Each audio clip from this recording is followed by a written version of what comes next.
Hey guys, welcome back to our third installment of our little Instagram Live cooking lessons. Today we're going to be kind of talking about two things. The first being kitchen knives, kind of my thoughts on them, what as home cooks or people that want to use nice knives can do to get some. I'm going to recommend a couple knives for you, and I'll post a description and a link in the description after this video, maybe tomorrow or later tonight. I'm going to briefly talk about keeping your knife sharp, maintaining them a little bit, and just briefly touch on some super basic cutting techniques. And then after, so we actually do some cooking, I'm going to be talking about making mayo, which is a great foundation for building a whole bunch of different recipes and a whole bunch of different techniques. So hopefully we've got a couple people with us, and let's jump in. So I kind of pulled out my knife roll. And what, when I go to work or walk into a kitchen, this is what I carry with me, which is intimidating and very unnecessary for the home cook, but I thought it would give kind of an overview of them and kind of what they're for. So there's three knives that you use 99.9% of the time. And those are your chef knife, which are these three, a serrated bread knife, and a small petty knife or paring knife. Those are the three knives that for almost any job you will use. There are some specialty knives, like a fillet knife for butchering if you do a lot of that. This is a cleaver, which is great. It's a Chinese cleaver I've actually modified. Shout out Dawson. Which is great for root vegetables and stuff like that. But if you have a good chef knife, a good serrated knife, and a good sharp petty knife or paring knife, you are set up for most jobs you'll ever encounter. So a lot of times when people are looking at knives, they're looking at large knife sets, which are very expensive, and they come with 10 or 13 pieces and a bunch of steak knives and scissors and all of these things. And well, there's nothing wrong with that, and you can get really, really good knife sets. They tend to be quite expensive. The knife that I use predominantly in the kitchen is, for a chef knife, is this guy. And this is a $45 knife off Amazon. And I have worked in a lot of different restaurants and a lot of different places, and I've seen chefs use this knife for my entire career. It is absolutely fantastic, and I can't recommend this enough. It stays sharp. It's really comfortable. The handle is plastic, so it's quite safe to hold. It feels very secure in your grip, and it is a really, really great, just all-purpose, all-around chef knife. This is the bread knife that I've been using for 4 or 5 years now. Again, this is a $40 knife. You can get it off Amazon. This is a Mercer, which is very basic. They give this out in culinary school a lot. But for me, what I'm looking for in a bread knife is length. When you're cutting, you want as few strokes as possible. So you can get through quite a tall piece of bread or a baguette or something like that in one, maybe two kind of strokes. The shorter bread knives, there'll be different shapes and scallops and all these different things to the teeth. You end up doing a lot more of this. And really with a bread knife, what you're looking for is length. We actually got this for my fiance's parents, and got it from one for my parents as well, and they've been quite thrilled with it. And then in terms of a petty knife or paring knife, this is the one that I'm using. It's a Henkel. This really is just what feels good in your hand. So the whole thing with a paring knife is you're doing work off of the board. So if you are cutting segments in an orange, you're doing that in the air. So really, go to the store, go to a knife store if you're looking for a paring knife, and just hold them. And you're just looking for something that feels good in your hand. The reality is, the quality of steel now has gotten to the point where an average home chef couldn't tell the difference. I can't tell the difference between, top-of-the-line Japanese steel and a good German steel. They're all excellent now. And really what you're looking for is something that's comfortable. I like this handle shape, I like the weight of it, so it works for me. For years, I actually used the just disposable, cheap knives you get at the checkout at culinary stores or pot pan stores, the ones that are in the little red handle, plastic handles. I used those for years because I just liked how light they were and how small they were. Then I found this one. It actually came with my fiance Tyler's knife set, and I absconded with it. It was actually a gift from Laurel and Trevor when I got my condo. Well, there. Thanks, Laurel and Trevor. Now I use a little pair knife there. So those are my thoughts on this. This is a knife that I bought when I first started cooking, and this is a handmade carbon steel laminated 3rd generation blacksmith Japanese knife. Very expensive knife. And I love the story. I love the the artistry behind it. It's a beautiful knife. But if I'm really being honest with myself, and I'm really being honest with you guys, this knife cuts better. And it's, like I said, $45. So this is a Victorinox. They call it the Victorinox Fiberox knife. Again, I'll post a just link in the description or picture tomorrow of the 3 knives I recommend. Do I still love getting this thing really sharp and doing some beautiful home cooking? Absolutely. And if you want really nice knives that are just beautiful to look at because you like them, that is completely fine. I'm a total sucker for that as well. I'm just saying, if you spend $45, and another whatever amount you spend on this, for $120-ish, somewhere in there, you can have 3 knives that are world-class, and I would feel comfortable walking into any kitchen and pulling out with no shame or embarrassment and using for full service. So I'm just trying to break the rumor that you need to spend an exorbitant amount of money on knives to get really, really high level of performance. Marley agrees with me. So I'm going to put some of these away. I'm going to briefly talk about honing your knives, and then I'm going to talk about some rough cutting techniques, and then we're going to make some mayo.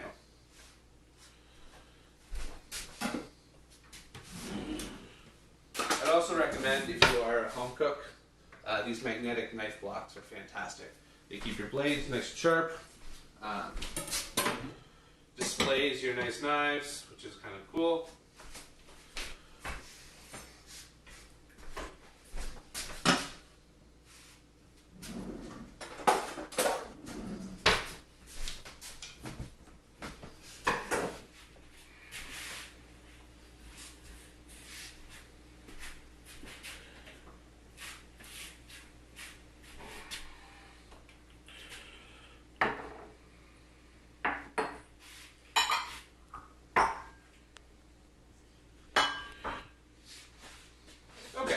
So, honing your knife or taking the steel to your knife.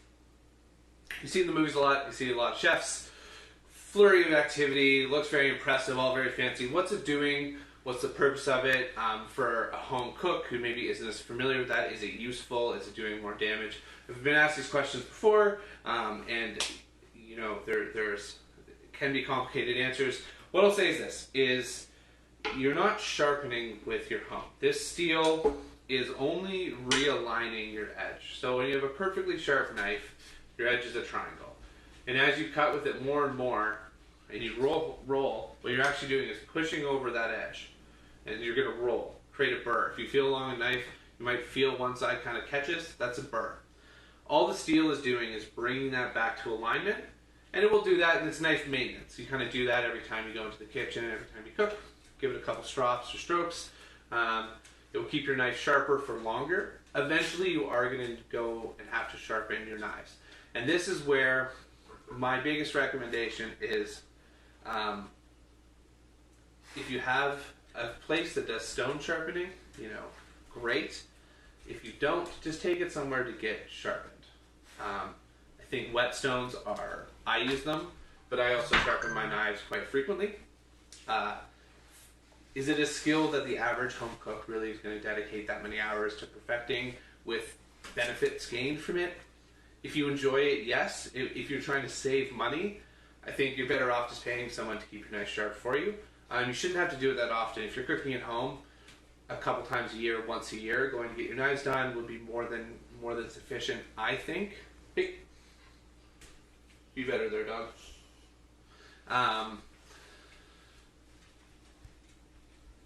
That being said, be wary of the places where they're just grinding down your knife. So when you go into a sharpening place, just ask how they're doing it. Some places will have these really, really aggressive angle grinders and sand, like belt sanders, and it can take a lot of material away from your blade. And if you paid a lot of money for your knives, that will kind of it will make them very short, very quick, because they're taking a lot of material off each time. So when it comes to stropping, if you, I'm sure if you have a knife set, you have one of these honing rods. All you're really doing is kind of roughly taking 45 degrees and you're running along the edge of the blade.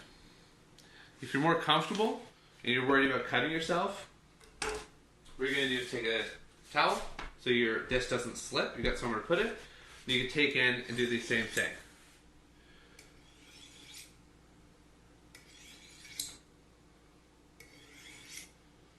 And you just do this a couple times. You don't need to do a lot, just to get your edge realigned. Now, I'm not really comfortable doing it like this because that's not how I learned, so I probably actually made this doll, so I'm just going to do it the way I know how to do it real quick. That's the other way to do it. Slow down. Still same angle, running down your hone.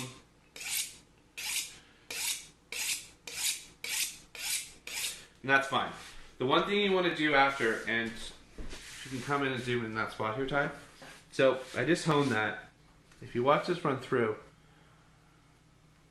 I don't know if you can catch that. There's a little bit of black material right here. So I see it all the time. People hone their knives and they go to cut into their food. You're removing a certain amount of metal. There's a certain amount of grind coming off. So make sure after you hone your knife, take your towel, wipe it down. So when you're cutting into food, you're not putting that metal into the food you're cooking. Okay, so how to cut safely. You now have a sharp knife. You just went out, you just ordered it, you just bought the Fort Knox online, you're all excited, you want to come home. How do you cut your food safely? Well, I mean, you've seen the videos, the guys are just flying down and doing all this, and it's great, it's fantastic. That is years of development before you can use a knife that quickly.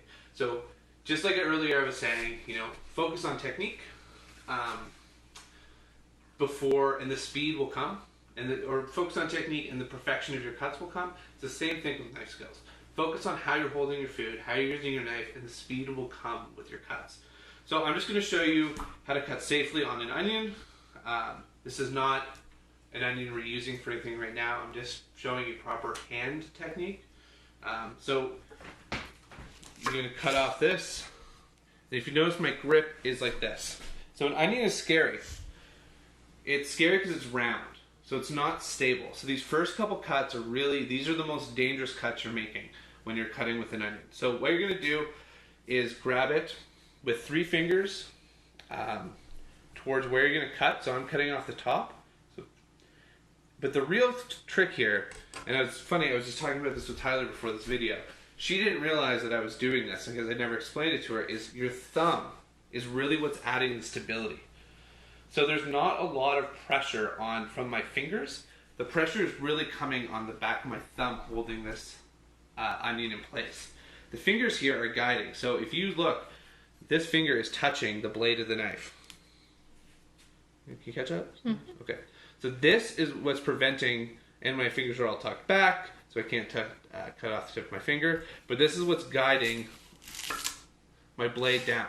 And then I can turn it. And now I'm in a much more comfortable situation. Because I've got something flat. This isn't going to roll away on me.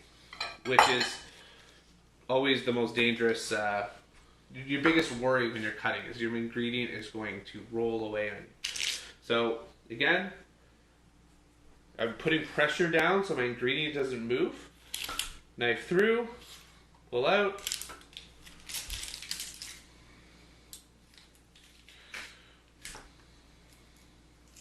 With onions, just as a side note, you always want to get rid of the first. A lot of people just peel the skin off, but a lot of the bitterness is in that first outer layer. You always want to get rid of at least one layer of the onion.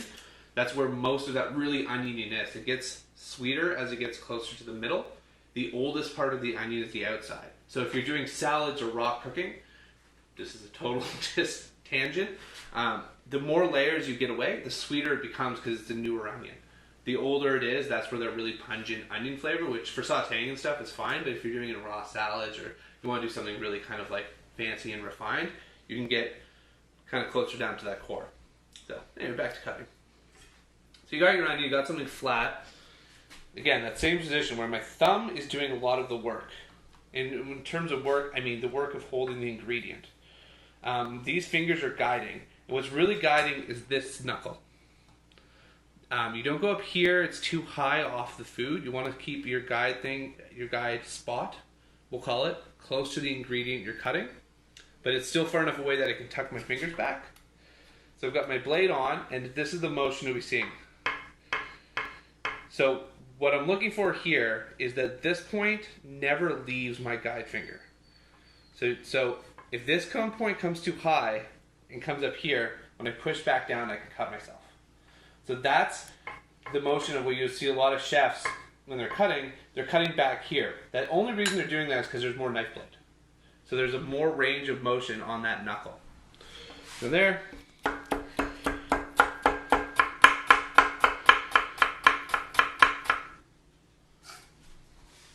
And again, there's no way to really get good at this except for practice. I would say just go slow. Don't worry about the speed. The speed will come. Just do it safely.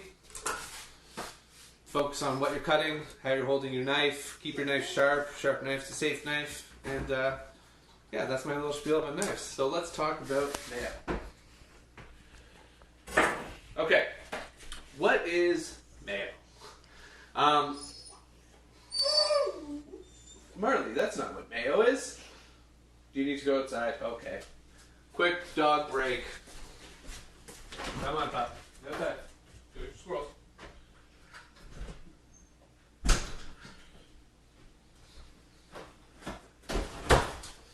Okay. So, a mayo is an emulsification between liquid and between a fat and a liquid, water, basically. Vinegar being included into that water family. So an emulsification is a stable mixture. You know, with a vinaigrette, oil and water don't mix.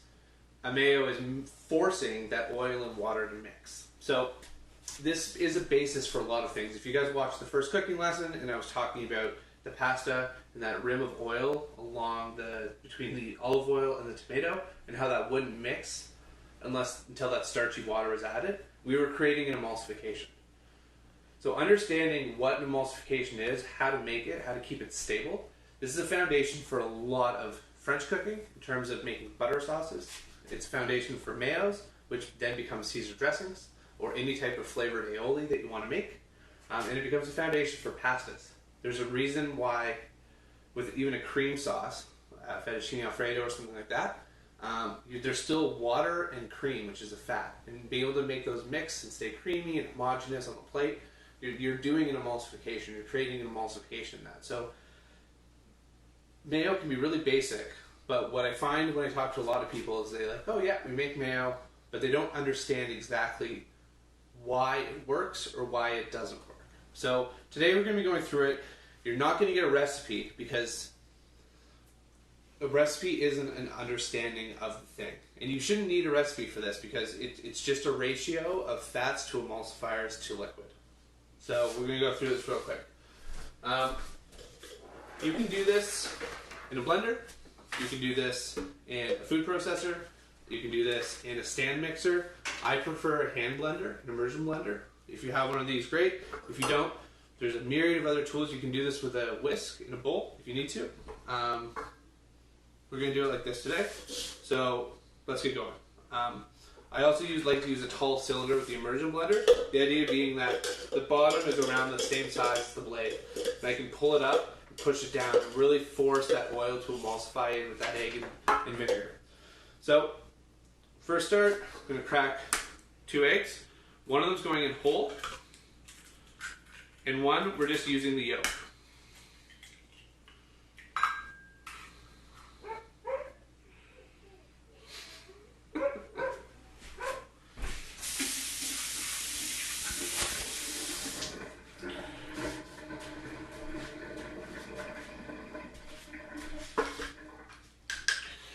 We're also going to add about a teaspoon, roughly, Dijon mustard.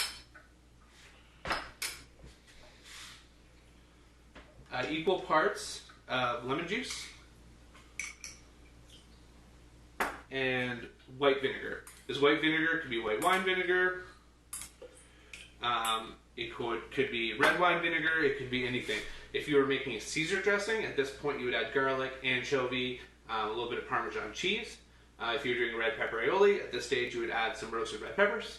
If you were doing an herb aioli, at this point you would add some herbs. So this is the stage where you've got basic mayo, but you can go and make whatever you want. Add a pinch of salt. Again, we're going to be tasting for seasoning, so don't worry about too little or too much. I'm not going to add any pepper to this because this is basically your standard straight mayo. And whenever you're blending something, to keep it stable, just like we had with the hone on the board, just a slightly damp towel. And this will keep this from kind of walking away from you. So I'm just going to mix this up. You want to get all of your initial ingredients well combined. You don't want to be adding your oil in this. And then I don't have this measured, and you can tell because the measurements of this cup have basically worn away. So it's just an amount of oil. Because I'm not adding, saying, 2 egg yolks to a cup of oil. We're going to add the oil until we have the consistency we want, and that's when we've got our mayo. So this is going. Slowly add in your oil.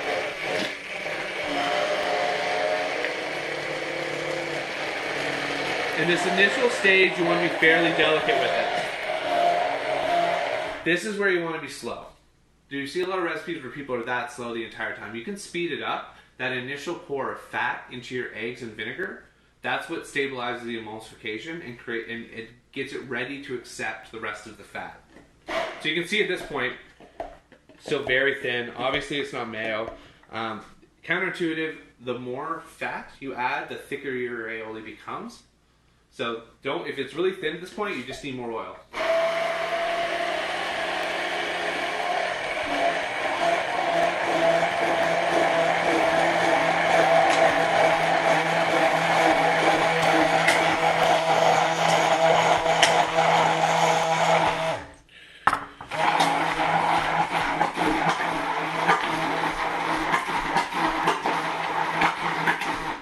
Okay, we have mayo.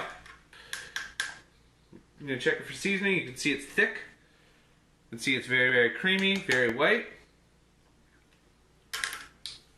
Tastes like mayo. Needs a ton of salt. And it definitely needs a little bit more vinegar.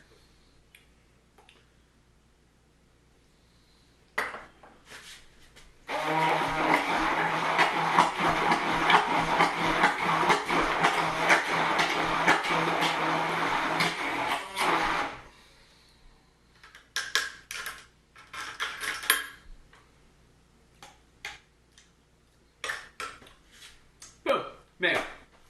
So you can see it's incredibly thick, super rich. I'm spilling it everywhere because I'm trying to show you guys. I'm not usually this messy. It's got that really nice color of good mayo where it's a little off-white. But that's basically it. From here, you make it to your taste. Some people like a really, really acidic mayo. They want all lemon juice, or they want all vinegar. That is totally a perfect like personal preference. You know, for me, I like a combination of the two. I like using just white vinegar for my basic mayo because it's the flavoring agent should be a little bit of lemon juice, a little bit of mustard, but mostly it's just a fat to add into things. Hey, Chef Chase. Yeah. How long does that mayo last? This mayo will last 2 or 3 weeks. Yep. So eggs in Canada have run through a bunch of very stringent things and we refrigerate them. So think about how long an egg would last in your fridge. That's basically how long this will last. Because you're storing the yolk in fat, which is it's not air permeable. So it's almost like holding an egg yolk in a shell. So yeah, you can keep it for 2 to 3 weeks. You will know when it's gone bad. It's one of those foods, it's like milk or yogurt. Smell? Pardon me? Is it a smell or how will you know it's gone bad? It's a smell. Okay. It's like bad cream or bad milk or bad yogurt. If it's gone bad, there's not really a mystery that it's gone bad. And what's the best way to store it? I would just take this into a Tupperware and keep it lid on the Tupperware. Yeah. If you want to get really fancy, and I actually really love this as a storage method, is Russell Hendricks or any good food supply store will sell squeeze bottles for like 25 cents. And you can go and fill up a squeeze bottle. Yeah.